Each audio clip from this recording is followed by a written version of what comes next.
Hey, what's up, you guys? So today's video is one of those that I absolutely never thought that I would make, but navigating the wonderful world of the Twitter feed gave me the idea. So here I am. And before I get started, the preamble to this video is going to be particularly important because I believe that I must clarify the fact that I am not going to be talking exactly about suicide the way we are used to hearing about it.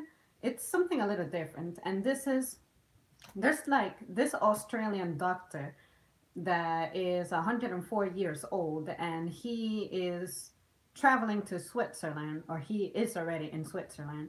And his whole goal is to voluntarily end his life. And then he was like, in a sense, upset because in his country, Australia, he cannot do this. Like, he has to fly to another continent, another country, to have his wish of ending his life.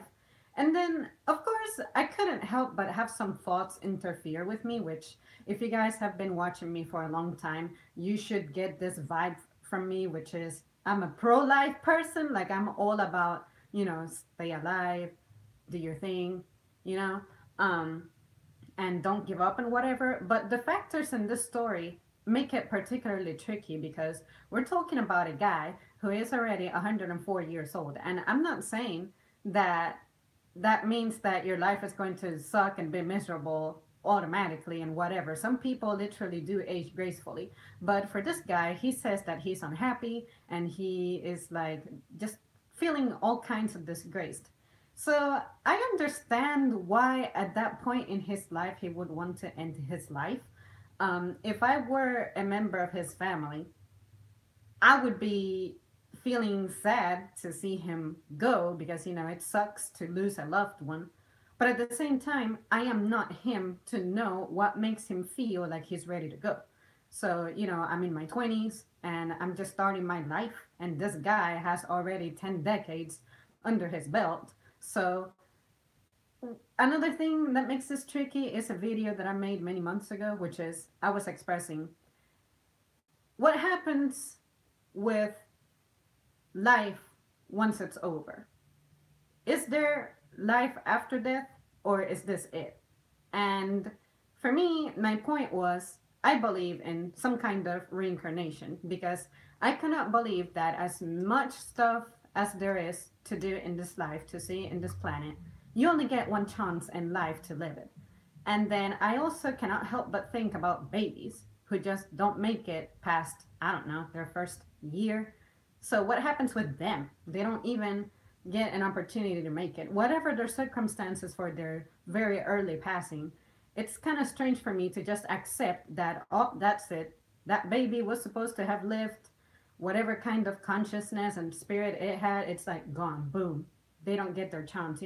And then say that you are a person with, I don't know, something that made your life particularly different. Like, say, a disability. It's like you never get to experience life as you are designed to, being a human with like two arms, two legs. If you are born blind, it's like you never truly get to see the world for how it really is. That's the only chance that you get. You get to experience life without being able to see and stuff.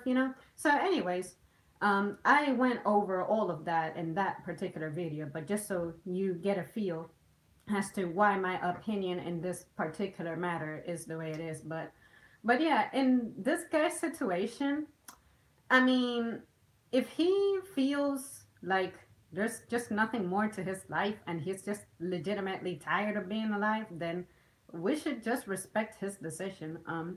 Because me as a person, I'm all about supporting people to get through whatever it is that they're going through so that they can live a full life. Because, I've been through some crap and I always felt grateful that no matter what, I just, pushed through, kept it together. But like I said, I understand that I'm a young person, so I have that drive to me.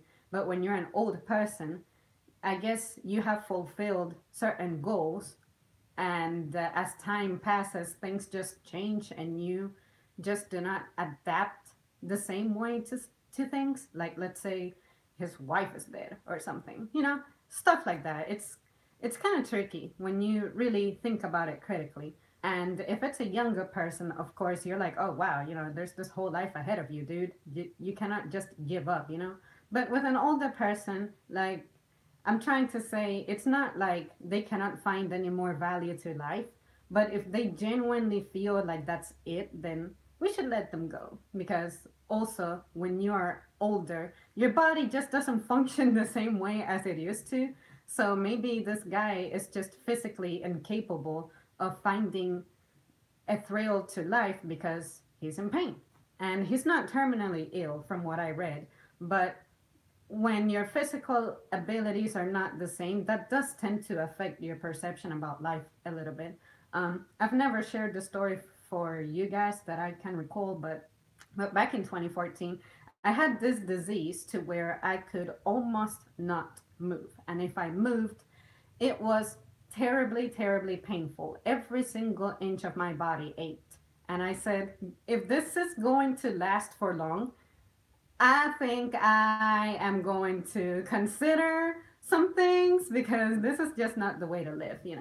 But fortunately, that mess only lasted a month, and the symptoms, they came and went. It was like some days I could do more, and some days I could do nothing. Some days it was a horrible experience. But at the end of the day, I was like, I'm only you know, I'm young. I think this, in the same manner that it showed up randomly, it's going to go away on its own somehow. So, here I am. But with this guy, it's like he has lived his life, I'm pretty sure.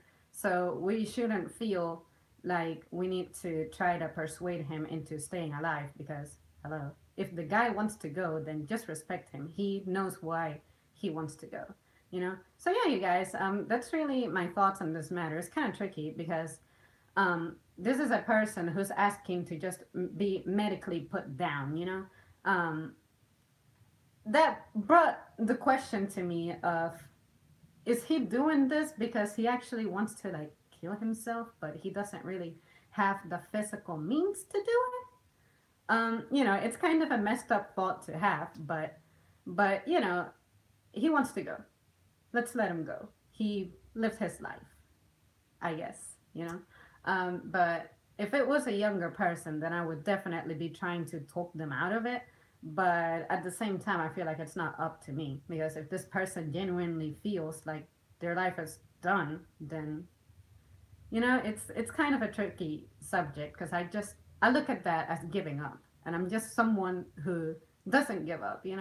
So to put me in a situation like that where I know someone who's considering this, that would be incredibly tough for me, and I don't even want to be near that because it will mess me up. Off the grid says hi. Very interesting subject, says Robert. Yeah, I saw it and I said I am going to make a video about this because I would have never thought about this on my own. All right, guys. Well, let me know your thoughts on this topic. It was kind of crazy. Like the more I think about it, the more different things I think about considering. Like when it comes to the matter, it's like it's a young person versus an old person. What makes it different? But at the same time, they're still a living, breathing human being. But at the same time, they have their different circumstances, their different factors, different feels, different accomplishments. Like it's interesting. What will never cease to intrigue me that I wish I could somehow Google the answer to is, once you live this life, years ahead from now, what's going to be out? I'm not going to be able to see it. Like whatever happens in 2200, I'm not going to be here for that. So I wonder what the world is going to look like back by then. I can speculate all I want, but one thing is what you can imagine versus actually living through it. So it's like, is this my only chance in life? Really? Like, no, no. I refuse to believe that. All right, guys. I'll see you soon. Thanks for watching.